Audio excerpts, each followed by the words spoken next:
जय हिंद सभी को।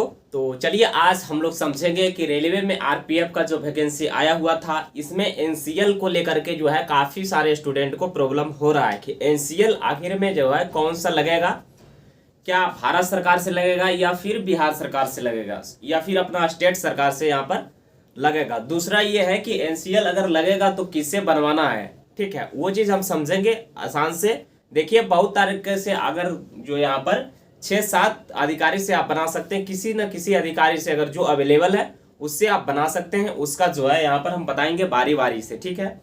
उसके पहले थोड़ा हम जान लेते हैं इसका सिलेबस और इसका लास्ट डेट कब है, और फिर मेरा जो है अगर फॉर्म भरने में कोई प्रकार का प्रॉब्लम हो जाता है तो फिर क्या सुधार का जो है इसमें डेट देता है अथवा नहीं देता है, तो ये सारी डिफिनेशन हम इस वीडियो में जानेंगे।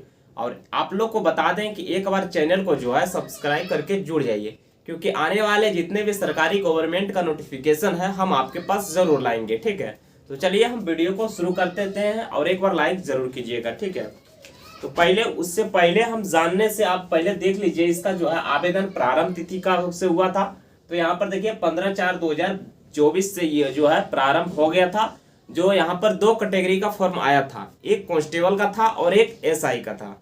एसआई का कम पोस्ट है जो 452 है, कांस्टेबल की बात करते हैं तो 4208 पोस्ट है। तो ये चीज समझ गए। अब यहाँ पर देखिए इसका आवेदन का अंतिम तिथि की बात करते हैं तो 14/5/2024 तक इसका लास्ट डेट हो जाएगा, यानी खत्म हो जाएगा। इसके बाद आप फॉर्म अप्लाई नहीं कर सकते हैं, ठीक है। देखिए यहाँ पर उसके बाद जो है फॉर्म में अगर कोई प्रकार की त्रुटि हो जाता है तब इसका सुधार जरूर देता है आरबीआई, ठीक ना, सॉरी आरआरबी। तो इसका यहाँ पर डेट कब है, देखिए 15/5/2024 से आपका जो है सुधार डेट आ जाएगा और ये आपका चलेगा 24/5/2024 तक, ठीक है। तो ये चीज समझ गए। अब यहाँ पर देखिए जो एसआई का है ये लेवल 6 का यहाँ पर वैकेंसी, जो यहाँ पर पेमेंट की बात करते हैं तो 35,400 से आपका स्टार्टिंग है। अब बात करते हैं थोड़ा एज को लेकर के, ठीक है। तो देखिए एज की बात करते हैं तो 20 से 28 है, समझ गए। ये आपका 20 से 28 हो गया एसआई के लिए, और जो कांस्टेबल के लिए है वो आपका 18 से स्टार्ट होगा, ठीक है। और इसमें आपको जो है एज लिमिट भी दिया गया, क्यों, क्योंकि कोविड-19 से बहुत सारे स्टूडेंट का एज एक्सपायर कर गया। वो जो है नहीं चाहते थे कि ऐसा हो, ठीक है, लेकिन कोविड-19 आ गया है कोरोना महामारी के कारण, वो जो है एज में छूट दे दिया गया। जो SC ST वाले हैं उसके लिए 5 साल दिया गया है, और जो ओबीसी कैंडिडेट और जो यहाँ पर बात करते हैं EWS के लिए है उसके लिए यहाँ पर दिया है 3 साल की छूट, ठीक है। और ये किसको मिलेगा, जो यहाँ पर एनसीएल यानी ओबीसी बनाएंगे उसके लिए ये प्रावधान लागू है, ठीक है।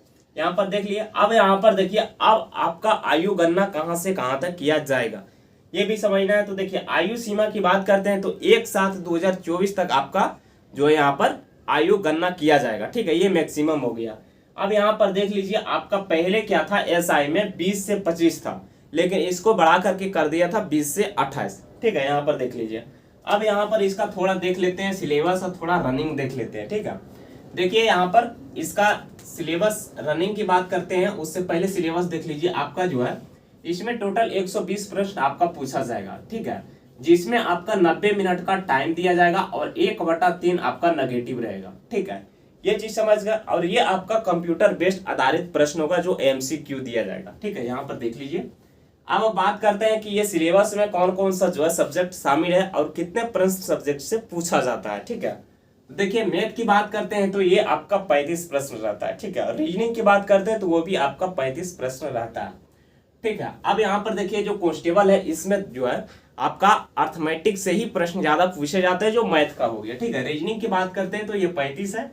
अब आपका सामान्य जागरूकता जैसे आपका history, geography, economics, polity, current, static, ये सारे मिला करके जो यहाँ पर पर्यावरण से है इससे रिलेटेड आपका 50 नंबर पूछा जाता है।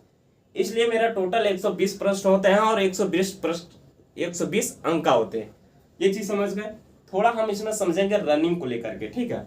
तो देखिए रनिंग की बात करते हैं तो ये 1600 मीटर है जो आपका मेल के लिए है, और ये 800 मीटर है ये आपका फीमेल के लिए, ठीक है। और यही रनिंग आपका जो है दोनों में रहेगा। और एसआई और कांस्टेबल दोनों का सिलेबस सेम है, कुछ भी अलग इसमें नहीं दिया गया, ठीक है।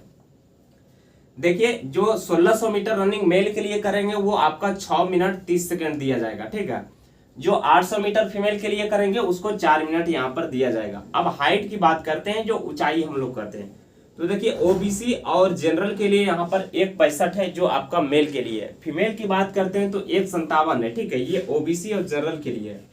बच गए एससी एसटी वाले, तो एससी एसटी वाले यहाँ पर 1.60 दिया गया है जो आपका यहाँ पर मेल के लिए है और फीमेल का 152 है, ठीक है, ये चीज समझ गए। अब इसमें हम समझेंगे यहाँ पर कि ये जो है जाति प्रमाण पत्र जो ओबीसी एनसीएल है वो किन किन को बनवाना है, ठीक है। तो जिसको छूट चाहिए वही लड़का वही जो यहाँ पर मेल या फीमेल बना सकते हैं। तो देखिए डॉक्यूमेंट्स में आपका जो है जाति प्रमाण पत्र छूट के लेकर के कहाँ से यहाँ पर कौन कौन सा क्षेत्र से बना सकते हैं। तो देखिए आप जो है ये भारत सरकार का वैकेंसी है, तो जितने भी भारत सरकार का वैकेंसी अधिकतर में जो है भारत सरकार का ही एनसीएल लगता है, ये जाति प्रमाण पत्र, ठीक है, समझ गए। अब यहाँ पर देखिए ये कब लगेगा, ठीक है, ये भी चीज समझना है। तो यहाँ पर सबसे पहले हम जान लेते हैं कि किससे ये बनवाना चाहिए। तो ये आपका जो है सबसे पहले जिला मजिस्ट्रेट से अगर वहां पर है तो उससे भी आप बनवा सकते हैं, पहला। दूसरा अतिरिक्त जिला मजिस्ट्रेट, अगर आप जिला मजिस्ट्रेट वहां पर नहीं है तो अतिरिक्त उसके अलावा कोई पद वहां पर जो संभालता है उससे आप बनवा सकते हैं। उससे अगर नहीं है तो यहाँ पर कलेक्टर से आप बना सकते हैं, अगर वो नहीं है तो यहाँ पर देखिए उपायुक्त से बना सकते हैं, अगर ये नहीं है तो यहाँ पर अतिरिक्त उपायुक्त से आप बना सकते हैं। जब ये सब नहीं है तो देखिए प्रथम श्रेणी जो है इसका मजिस्ट्रेट होता है, यहाँ से आप बना सकते हैं, या फिर उप प्रभागीय मजिस्ट्रेट से बना सकते हैं। अगर यहाँ से नहीं बनाइएगा तो तालुका मजिस्ट्रेट से बना सकते हैं। आप एक कॉपी में लिख लीजिएगा, कोई प्रकार का यहाँ पर प्रॉब्लम होगा तो फिर वहां पर देख सकते हैं, ठीक है। उसके बाद अगर यहाँ से नहीं आप बनवा सकते हैं तो देखिए मुख्य प्रेसिडेंसी मजिस्ट्रेट से आप बना सकते हैं, या फिर अपर मुख्य प्रेसिडेंसी मजिस्ट्रेट से बना सकते हैं।